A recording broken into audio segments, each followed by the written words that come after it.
So that red line went away that was going up and down, and that little circle went away too. So there's my 5-minute 10-day. Remember, I can auto zoom, or I can just click this over like this, drag this, left click and drag that up and down. And you have this over here. If you left click, you can move the stock. Left click on it, you can move it back and forth that way too. There's all kinds of ways to move this around. Everybody has the way they learn is their favorite way. There's a 5-minute 10-day. Now I'm going to open up a 5-minute 2-day. I'm going to build. We'll lock that.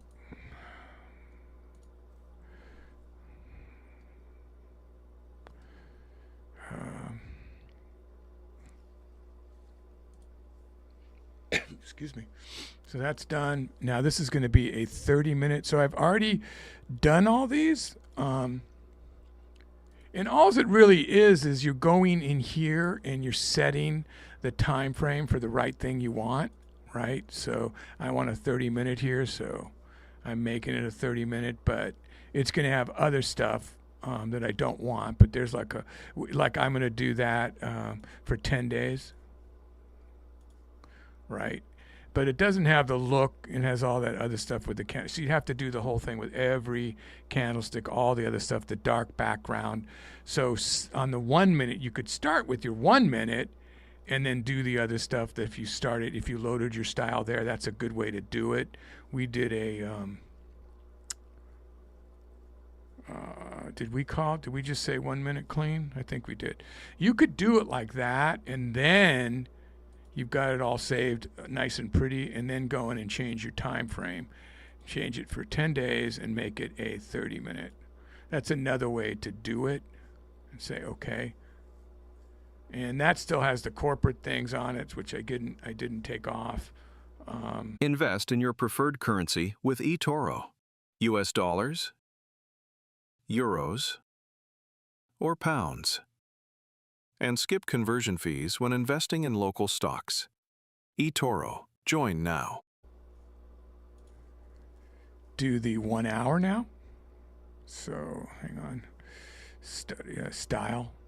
So style is load style. And then I do my 1 hour now. There it is up at the top.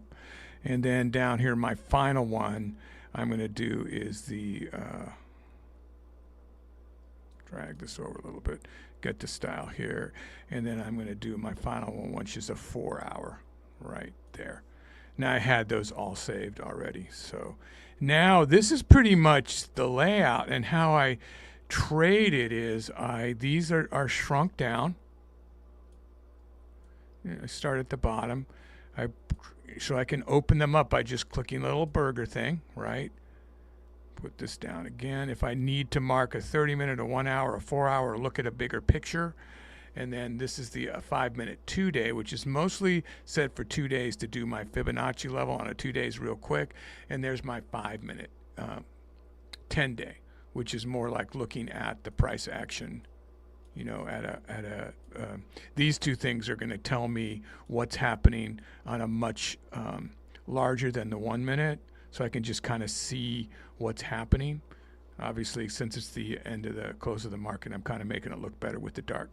This light is post-market or pre-market, you know, and you can see it just goes across, you know, to the previous day, and I like it when it's nice and dark and pretty. So that basically is the layout without all the custom indicators. Okay, you can trade it this way, and that's how you build a layout. That's how now once you build it, then you want to save it. All right, so let's do.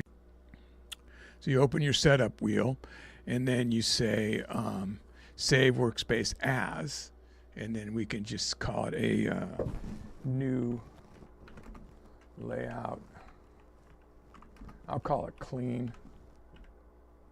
Sorry, I'm talking over my microphone. I didn't cap anything, but so new layout, clean, save. Now, if you go back in here, you'll find the new layout clean somewhere in here. Yeah, there it is right there. So, so that's the trick, guys. That's it to how to build a layout. Now you can do all kinds of things.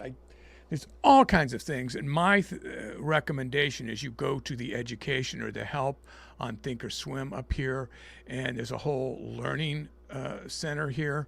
Let's open that up a little bit. So, education, it turned all white. Oops, no page found. Sorry. Request not found. Help. Oh, this is a whole nother thing that you should every once in a while collect your garbage. Get that cleaned. That helps speed you up. I have a video that shows how to tweak your Thinkorswim. I don't know why that's not going. There we go. So they have so many things and so many videos and so depending on what you like. And I love working with these guys and Charles Schwab and Thinkorswim. So you can just, don't go by what I'm saying all the time. Go get other professional helps that work on the platform and work for Charles Schwab. And I do coding for Charles Schwab Thinkorswim. So, okay, guys. So listen, I hope that was helpful. Make sure you watch some of the other content on this rolling video, and hopefully I will see you when I'm trading and I'm live streaming. Okay, guys, go green out there. Hey, hello everyone. This is the professor from Day Trading for Success. I am the head trader here. Today we're going to be going over the strategy that we traded today and that we've been trading every day this month to try to make a minimum of $100 and then more, obviously, in 30 minutes to 45 minutes every single day. I stream live at Day Trading for Success 8143 if you're looking for the exact channel, but I think if you just type in Day Trading for Success, it should come up, or just obviously subscribe right now.